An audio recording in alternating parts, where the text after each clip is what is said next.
You're busy, you've got a decent practice, but nobody wants to be decent. You want to be great, and you want to have a great practice. So how did the most productive, profitable dentist in the nation balance real life, work, and profits, and somehow make it all seem fun? Well, it comes down to simple, everyday practices. So grab a lunch, join us as we chat with top clinicians and influencers to discover their formula for uncommon success. Are you ready? Then it's time to explore everyday practices. Hey everybody, it's Chad Johnson for Everyday Practices. Today we have Dr. Joe Blalock on from Tennessee, and it's mid-April 2020, just for reference. And today I have my co-host with me, as always, Reagan Robertson. Reagan, how you doing today? I'm doing good. I cannot wait for listeners to meet Joe Blalock. Yeah, Joe, you do a podcast. Why don't you tell us about that real quick? What's up, guys? Thanks for having me. Appreciate y'all being so kind. I love your hat, by the way. Darn right. You're Life repping and Dentistry podcast. Yeah, you're repping the Life and Dentistry podcast. Yeah, Life and Dentistry podcast. So me and my buddies started from dental school. Yeah, started a podcast while we were in dental school. This was about 3 years ago, and at the time, podcast, the dental world podcast, there weren't a ton of them. I think maybe 10, really well-known ones. Yeah. And we just immersed ourselves in this stuff. Like we were listening to Mark Costas, like we're doing practicals in the lab. We're listening to Mark Costas, and like these guys are celebrities to us. And they had the first ever Voices of Dentistry in Nashville, which was kind of close to where we were. That's right. And we thought, we should start a podcast and gear it toward younger dentists, dental students, and document the journey of what's it like going from dental school to associateship residency, and then now we're at the phase of having our own offices, doing startups, acquisitions, plus mix in personal family stuff as well. And we did that, and we were really blessed. We had some kind of early success because no one really was doing that, and we've had some conferences since then. But the big thing for us is, one, we want to have fun, make memories, and just share our experience with people. And right. We're just a bunch of country boys from, Tennessee, Georgia, Kentucky, and we just talk about what's life. So what's interesting is go ahead, Reagan. It's okay. I was going to say my favorite thing about journeys is you get the good, the bad, and hopefully just the unfiltered truth. Like this is what we're going through in this moment. And, having known your background, Joe, I was like, geez, listeners are going to get to hear. So you're still doing your podcast, obviously.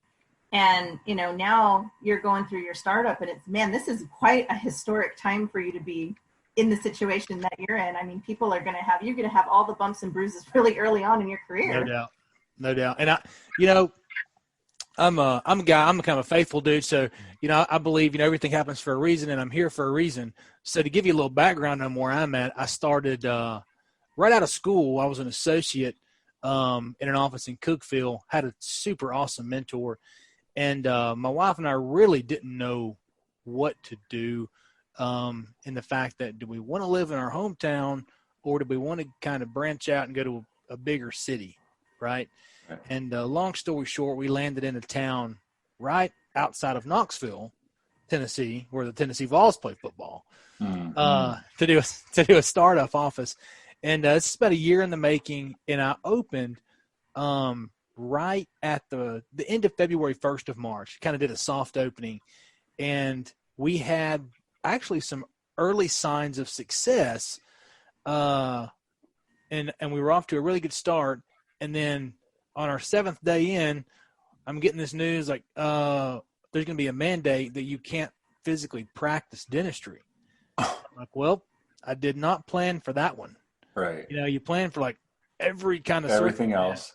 Right. You don't plan for the government to say you can't practice. Right. So I've got a hygienist, a front office, and an assistant. And at this time, I hadn't even done quarterly taxes yet. I don't have an unemployment number. I'm still learning all this stuff. Right. And in the middle of this, you have to furlough everyone.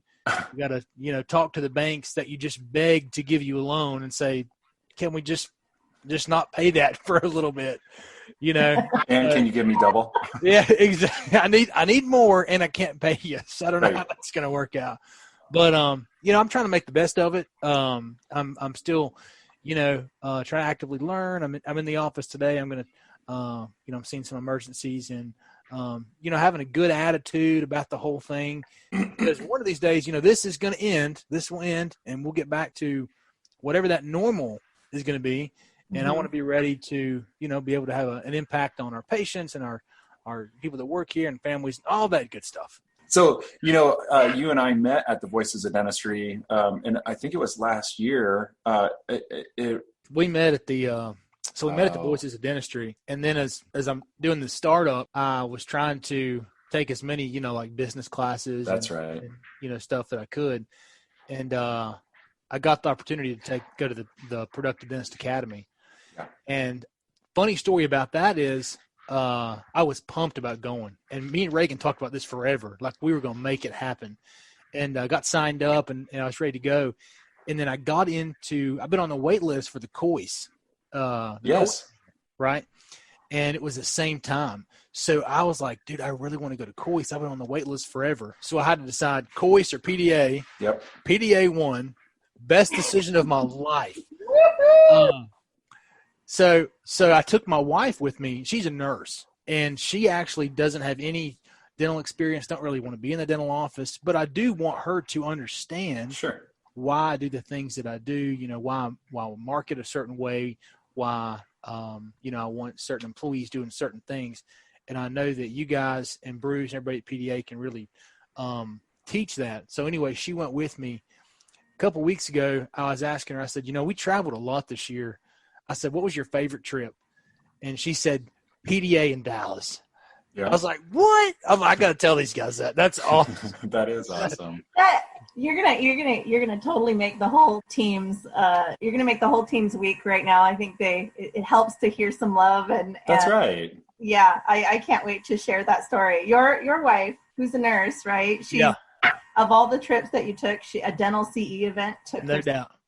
Yeah, of course, but she hit it off with Michelle, and I'm blown away. Literally, I can't wait to take my team. And I'm not just saying this. I couldn't wait to tell you all this.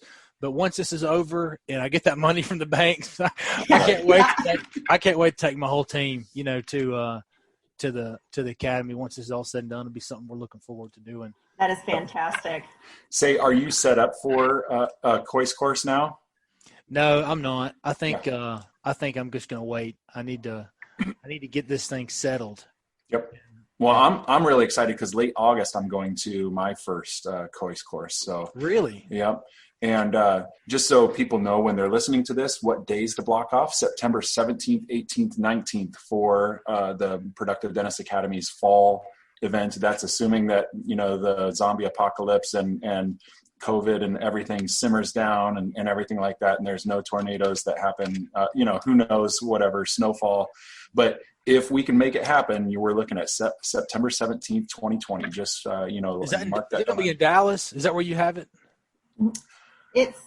This one is are we in Irving now? We're in Irving, which is close to Dallas. So it's super close to the airport.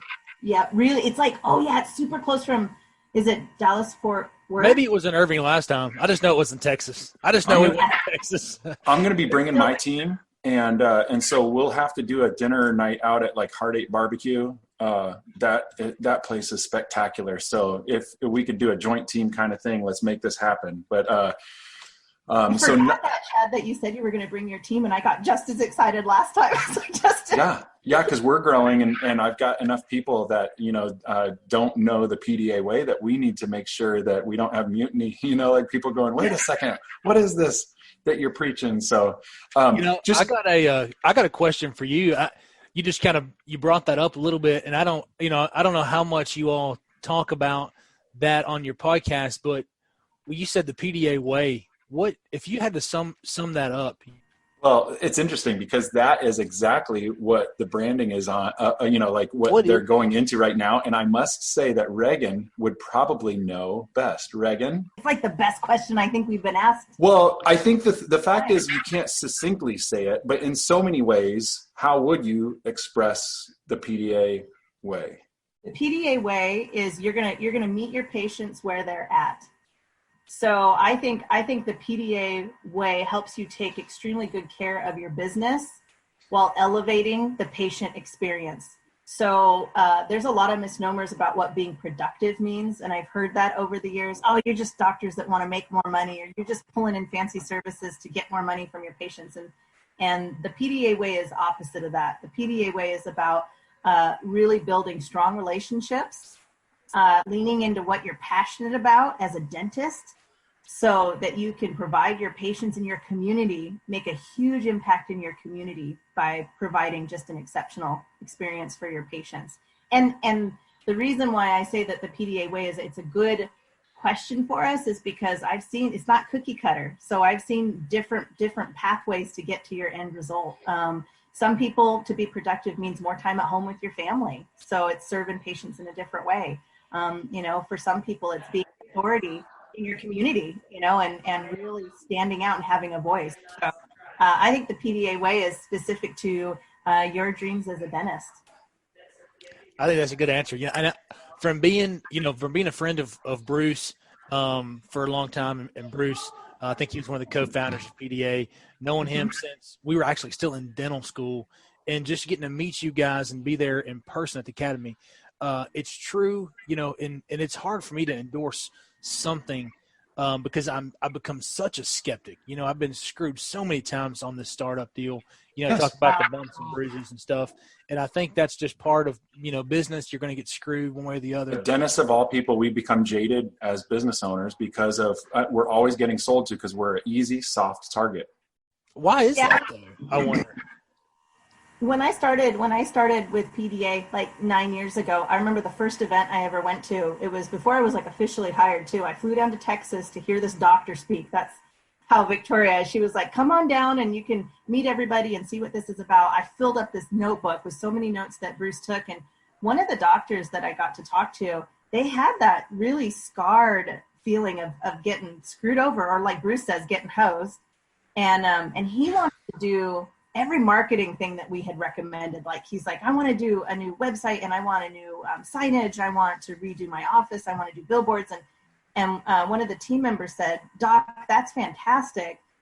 We need to look at your budget though, and we'll get you on a path so that you can eventually hit all those goals, but let's not just sell you just to sell some stuff. And that indicated to me that PDA was different and something that I wanted to get behind. Joe, as a startup, especially for anyone who's listening right now, especially in these times, what are some of the ways that you feel like you have been screwed over, and what can doctors look out for? Yeah, man, that's tough. I think I'm going to talk specifically on the startup phase. Okay.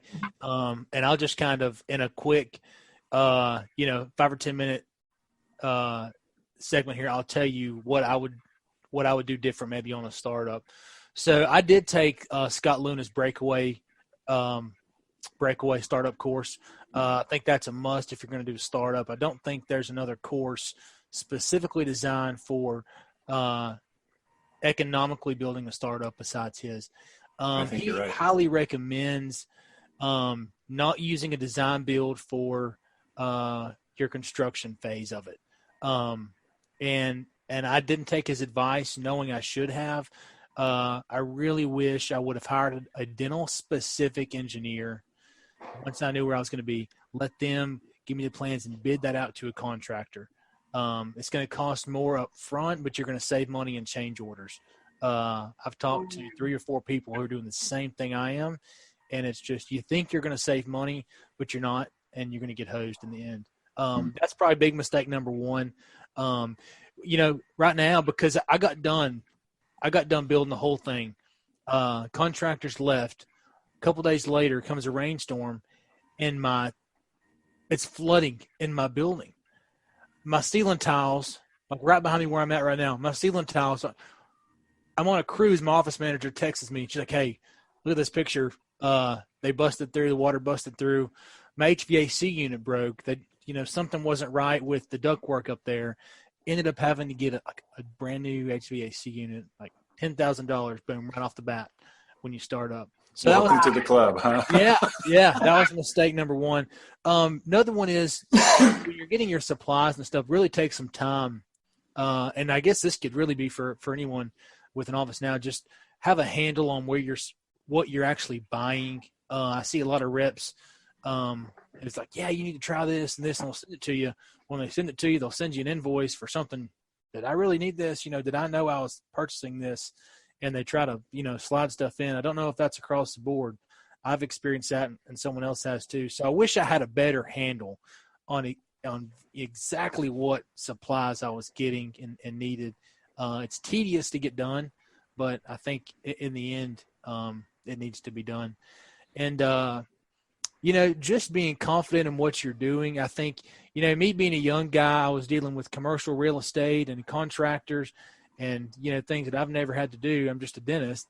And I think probably they could see where I wasn't confident in certain things and probably took advantage of me there. So, just having confidence, but some of it, I think you just have to do it to have the confidence, and you just got to make the jump. David Maloney always told us, he's the host of the Relentless Dentist podcast. He always says, when you're 70% sure, you're ready, because you are never going to be 100% sure about anything. Yep. And that's probably the best advice he has ever given me.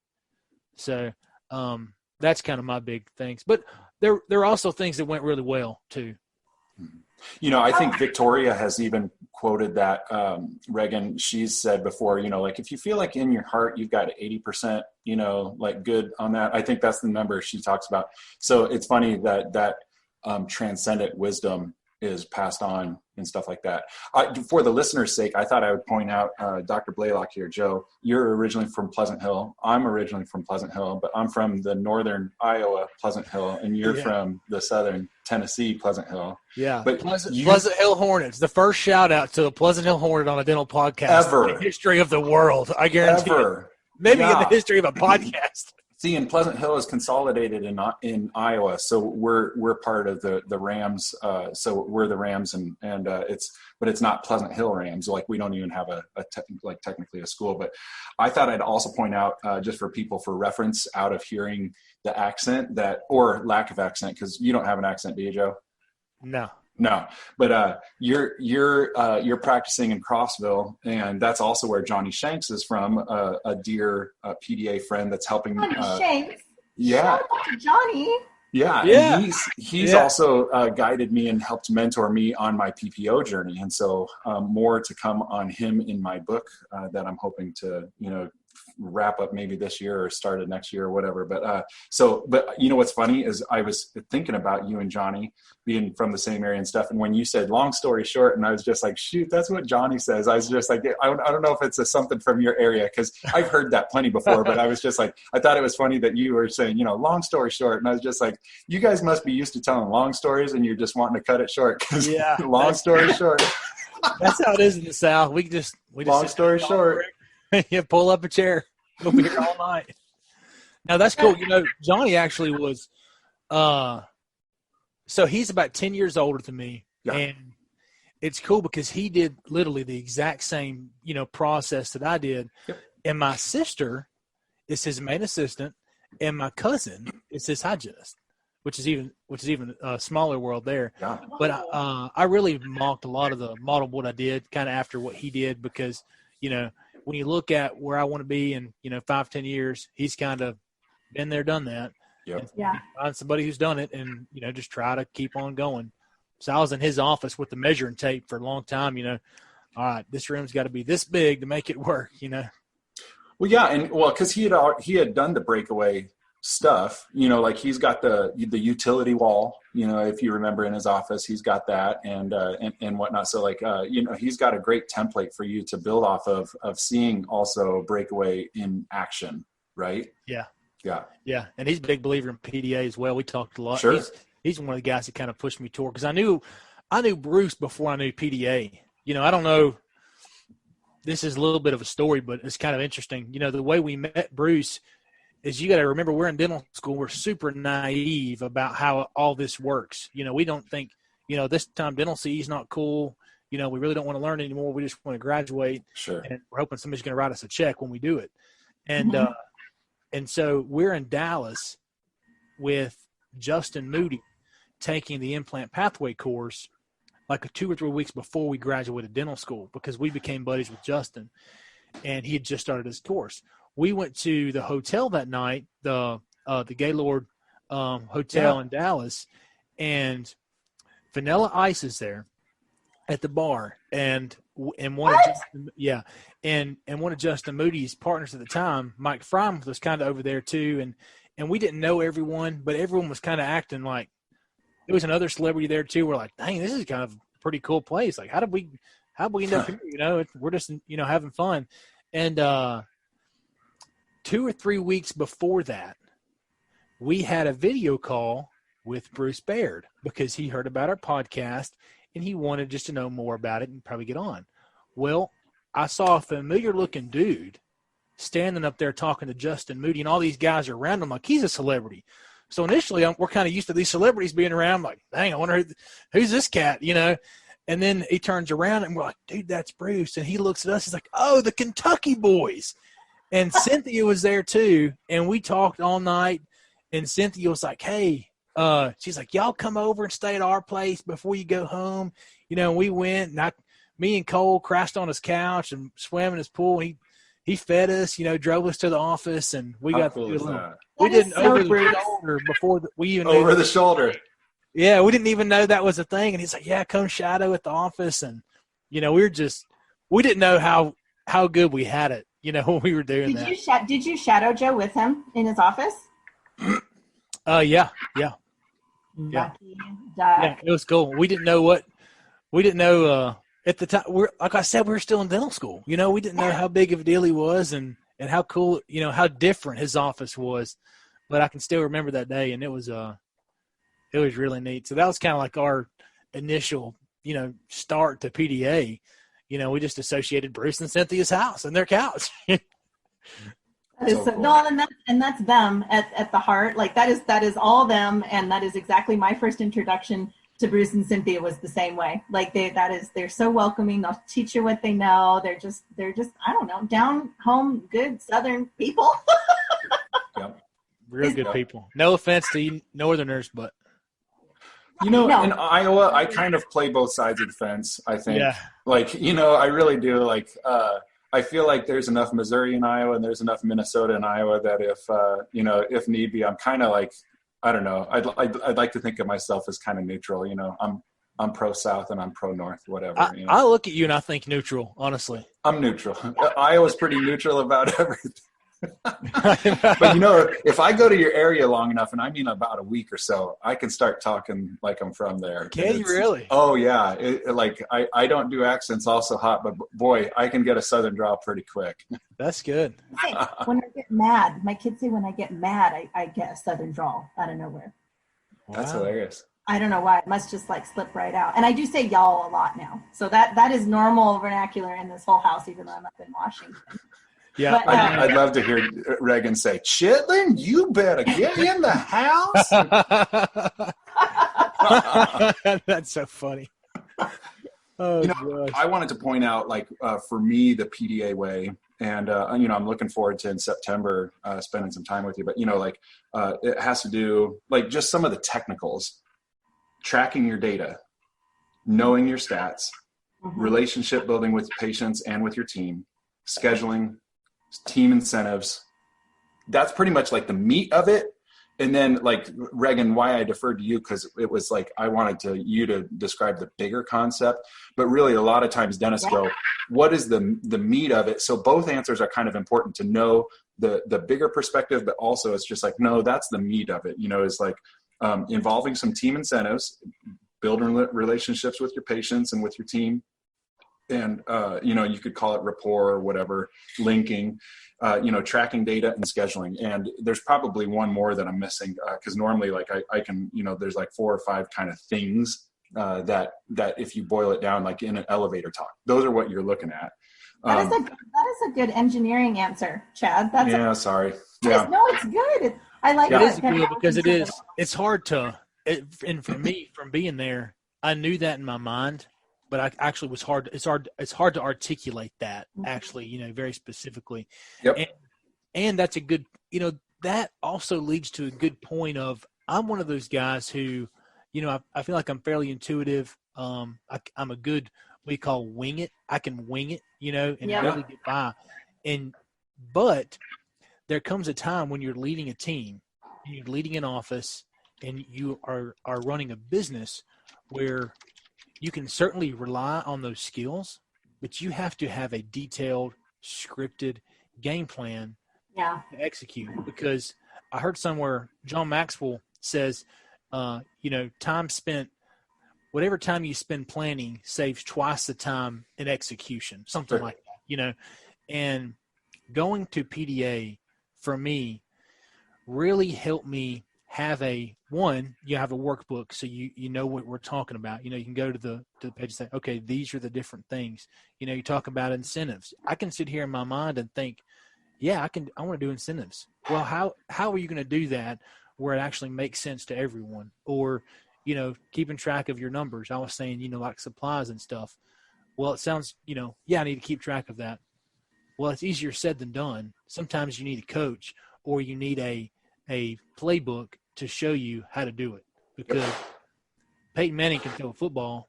Well, if you just go out there and throw a football with, a bunch of random guys, he ain't going to look like the Peyton Manning we saw when he kicked ball with the Denver Broncos. That's right. And that's been the biggest thing for me. And right now, obviously in a startup, I can't make the investment of the kind of coach that I want, but my eyes are opening more and more to a coach is important. And depending on the kind of person you are, it can be important for your business, also your life, physical exercise, physical health. And That's right. It's something that I was jaded to. We talk about being jaded, but these bumps and bruises have opened my mind back up to there's ways to avoid some of those bumps and bruises along the way. I thought it was interesting with talking about you being near Johnny Shanks was he ended up doing PDA marketing, and it actually was working so well for him that he needed to, he was getting burned out, and he needed to figure out what exactly was his measure of success. And that helped him define better that he wanted to spend more time with his family. And the kind of results that you see right now with him, honoring his family more and, boundaries between his practice and him came from burnout from the marketing doing too well. And so that was a funny outcome was, he was just like, man, Chad, I'm starting to wonder why in the world I just need to fix all these teeth and just, it's just teeth and more teeth. And it'd be like a mailman just saying the mail just keeps coming in and I keep sending it out and it just keeps on coming in. And finally discovering it, it's just like, so what is your measurement of success and what are your values that you want to uphold and then therefore set some boundaries. And right now as a young practitioner, you're thinking, I'll take whatever because, we got bills to pay. And that's fine and that's cool. There comes a point when you're saturated so much, you go, all right, so do I really like seeing kids? Do I really like doing root canal treatment? Do I really care to do removable? Do I really want to do implants? I mean, is that my thing? Do I like surgical? Do I want to work on Fridays? Do I want to work on Wednesdays or Saturdays or whatever? Figuring out, what are your goals? And then achieving those goals as opposed to just saying, let's just do as much as possible. And then all of a sudden you're doing as much as possible and you go, maybe this isn't the target I was aiming at. Does that resonate with you, Joe? Oh, absolutely, man. Absolutely. And it's, I was thinking about that last night. You talk about what success is and we always use the word, what's your why? And, that's something that's very, very important to define and it's very easy to forget. And unfortunately, as humans, it changes. I mean, it's okay that it's different when you're 25 versus when you're 55. Dude, for sure it changes so much. It's changed, it changes for me, since I've been out of dental school. But at the core of it, the core stayed the same. When I go back to why did I become a dentist? Well, I wanted to have a little bit more than I did growing up. I wanted to be able to do more things for other people than I would have necessarily been able to do. And I wanted to have a family. In dentistry seemed like it checked those boxes, but you get out of school and you get into this and you find that, my buddy from high school that didn't take this journey has more time with his family than I do and doing other things that I want to do why is that? So you have to re-engineer almost, step back and think, you can't run this. If you want to run the rat race, you can, but you also need to look at what your why is and what your success is. And Johnny, dude, me and him have talked about that. He's a really good example of that. And he's done in my opinion, he's done a really good job of engineering what he really wants and getting it. Because funny enough, success as defined by the outside world would have run him into the ground. Like he was just getting burned out. And the reason why is because like he was so successful that, like his practice was doing really well. And basically it's just like, I don't know, do you want more of this? And he finally was like, no, I want some of this, but not all of this, because that's not the most important thing. It's important to have a successful business. Therefore, I can have choices. So Reagan, what are your thoughts on that? We have, to visualize like our PDA way, we've got a pyramid. And in that pyramid, so what Joe, you saw my excited eyes probably when you were talking, you hit with the triangle that's in the middle of the pyramid is your why. It's your story. It's who you are.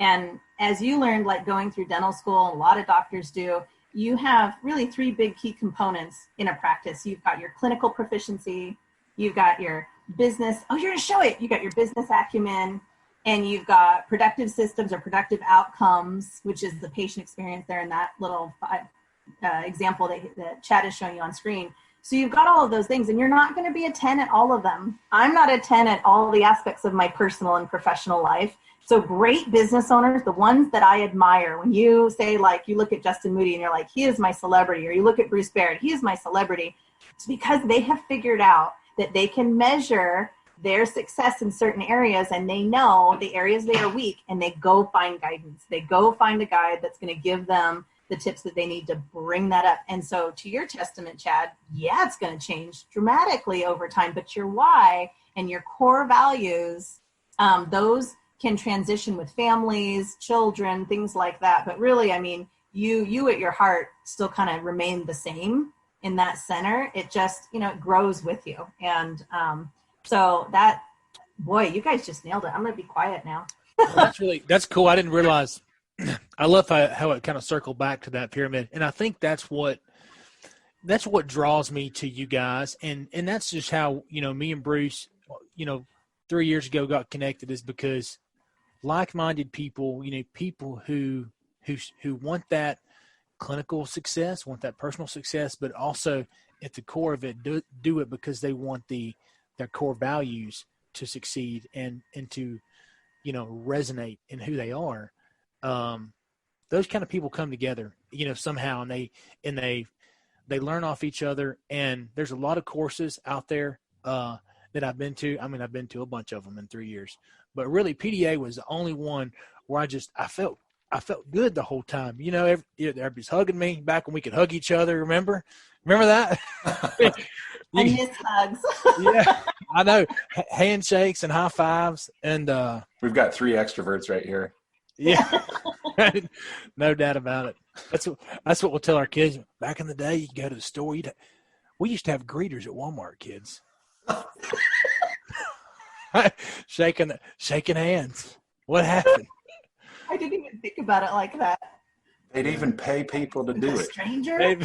Pay people to do it. Yeah. Hopefully it don't get to that point. I think we're going to be opening up again soon. Well, at the beginning you kind of talked about, I think it was having faith, maybe. I'm not sure. I might be putting words in your mouth, but there was something you said.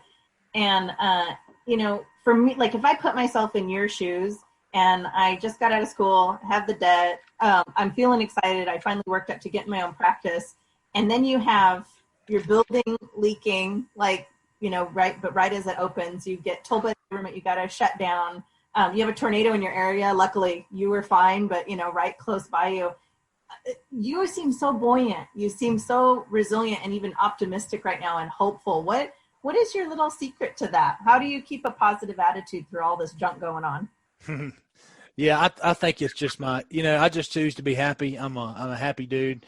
I kind of put my, the way I live, there's in 80 years from now, this chair that I'm sitting in this building is going to be dust. So there's things that we can do to kind of engineer what it's going to look like past 80 years. So I kind of focus on that. And also, just roll with the punches, just try to make the best out of every situation. A lot of that, I think, is just a personality trait.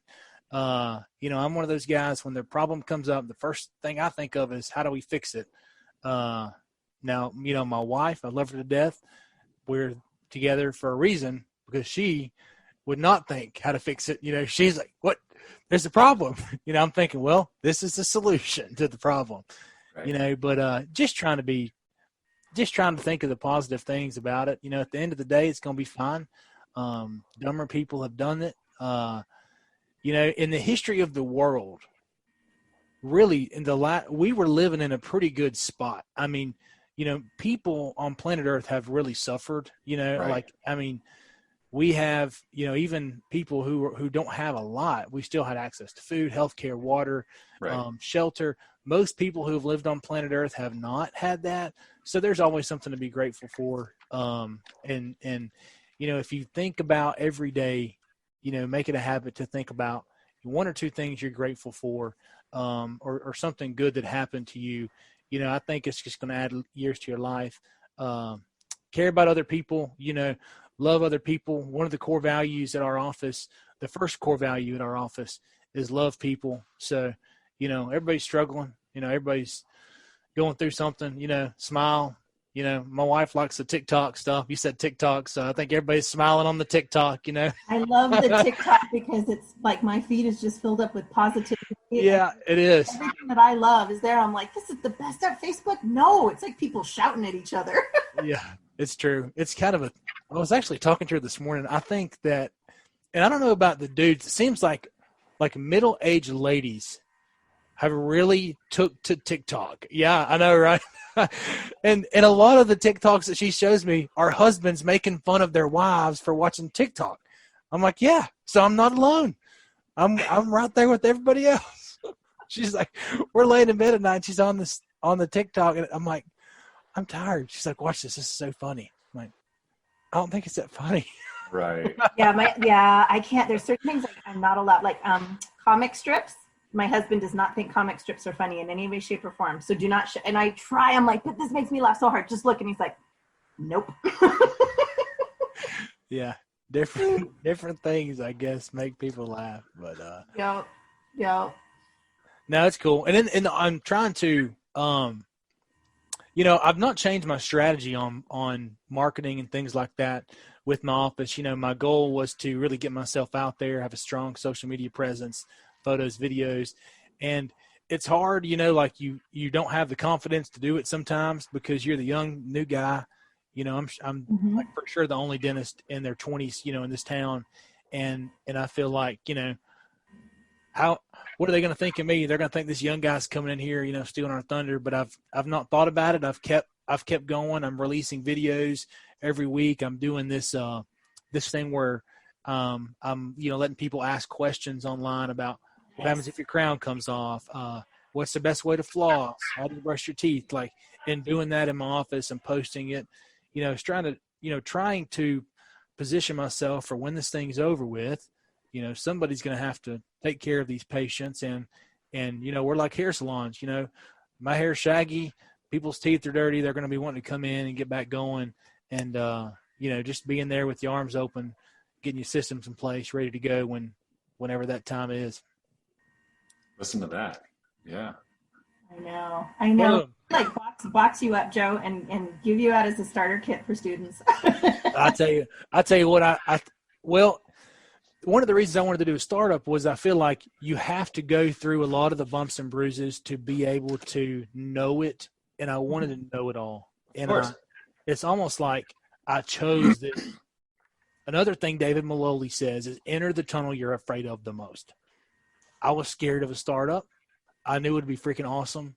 If anyone else was doing a startup, and you guys can't see, I'm sitting on a major intersection, like one of the busiest intersections in Tennessee is where my office is. If anyone else was doing this, I would be super jealous, but I was scared to death.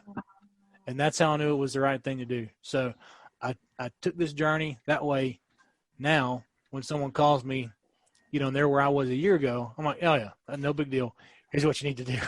Yep. Don't do this, and you'll be good. Yep. You can't sing the blues if you haven't gone through them. Yeah, it's a fact. It's a fact. But I'm grateful for the journey. It's all, like I said when we started the show, we want to document our journey, and I think people benefit from it because I benefit from listening to other people's journeys. Right. Well, I'll tell you what, let's end there at least officially for the listeners of the podcast today. So Joe, thank you for joining us today are you in Crossville right now? So I live in Crossville. Yes. My office is in Lenore City, about an hour away. So I actually commute. That rings a bell. Yep. Okay. So you're closer to Great Smoky Mountain. Yeah. Yeah. Cool. I can see driving in. I can see the mountains back here. Yep, so cool.